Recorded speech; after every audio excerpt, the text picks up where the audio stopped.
A Lost Paradise by Andrew Lang. In the middle of a great forest, there lived a long time ago a charcoal burner and his wife. They were both young and handsome and strong, and when they got married they thought work would never fail them. But bad times came, and they grew poorer and poorer, and the nights in which they went hungry to bed became more and more frequent.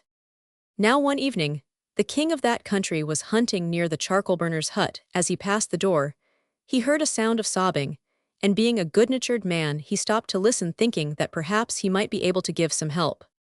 "Were there ever two people so unhappy?" said a woman's voice. "Here we are ready to work like slaves the whole day long, and no work can we get. And it is all because of the curiosity of old Mother Eve. If she had only been like me, who never want to know anything, we should all have been as happy as kings today, with plenty to eat and warm clothes to wear." Why? But at this point, a loud knock interrupted her lamentations. "Who is there?" asked she. "I," replied somebody. "And who is I?" "The king let me in."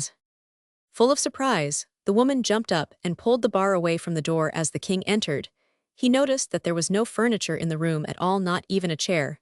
So, he pretended to be in too great a hurry to see anything around him, and only said, "You must not let me disturb you. I have no time to stay. But you seem to be in trouble. Tell me, are you very unhappy?" "Oh, my lord, we can find no work, and have eaten nothing for 2 days," answered she. "Nothing remains for us but to die of hunger." "No, no, you shan't do that," cried the king. "Or if you do, it will be your own fault. You shall come with me into my palace, and you will feel as if you were in paradise. I promise you. In return, I only ask one thing of you, that you shall obey my orders exactly." The charcoal burner and his wife both stared at him for a moment, as if they could hardly believe their ears. And indeed it was not to be wondered at. Then they found their tongues, and exclaimed together, "Oh yes, yes, my lord, we will do everything you tell us. How could we be so ungrateful as to disobey you when you are so kind?" The king smiled and his eyes twinkled. "Well, let us start at once," said he. "Lock your door, and put the key in your pocket." The woman looked as if she thought this was needless, seeing it was quite certain they would never come back, but she dared not say so, and did as the king told her. After walking through the forest for a couple of miles, they all three reached the palace, and by the king's orders servants led the charcoal burner and his wife into rooms filled with beautiful things, such as they had never even dreamed of. First they bathed in green marble baths where the water looked like the sea, and then they put on silken clothes that felt soft and pleasant. When they were ready, one of the king's special servants entered and took them into a small hall where dinner was laid, and this pleased them better than anything else. They were just about to sit down to the table when the king walked in.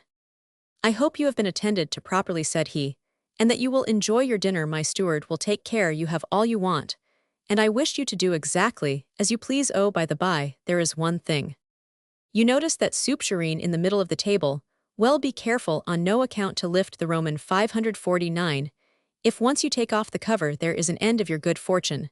Then, bowing to his guests, he left the room. "Did you hear what he said?" inquired the charcoal burner in an awestricken voice.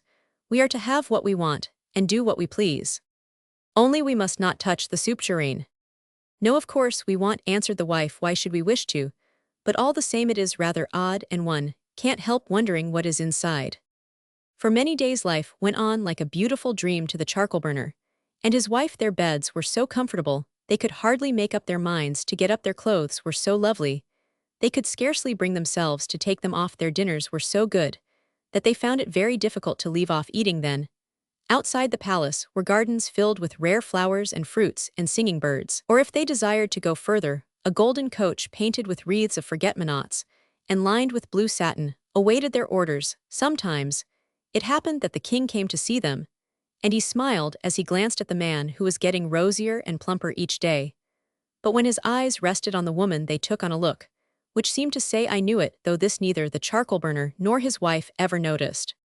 "Why are you so silent?" asked the man one morning, when dinner had passed. Before his wife had uttered one word. "A little while ago, you used to be chattering all the day long, and now I have almost forgotten the sound of your voice." "Oh, nothing, I did not feel inclined to talk, that was all." She stopped, and added carelessly, after a pause, "Don't you ever wonder what is in that soup tureen?"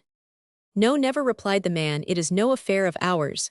And the conversation dropped once more, but as time went on the woman spoke less and less, and seemed so wretched that her husband grew quite frightened about her. As to her food, She refused one thing after another.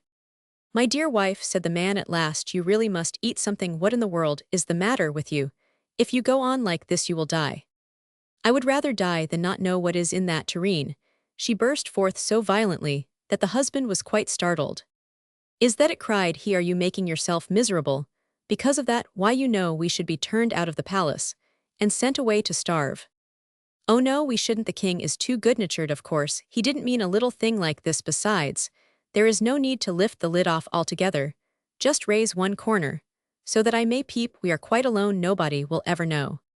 The man hesitated. It did seem a little thing, and if it was to make his wife contented and happy it was well worth the risk, so he took hold of the handle of the cover and raised it very slowly and carefully, while the woman stooped down to peep. Suddenly, she startled back with a scream, for a small mouse had sprung from the inside of the tureen and had nearly hit her in the eye. Round and round the room it ran, round and round they both ran after it, knocking down chairs and vases in their efforts to catch the mouse and put it back in the tureen.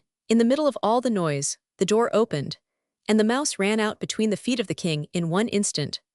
Both the man and his wife were hiding under the table, and to all appearance the room was empty. "You may as well come out," said the king, "and hear what I have to say."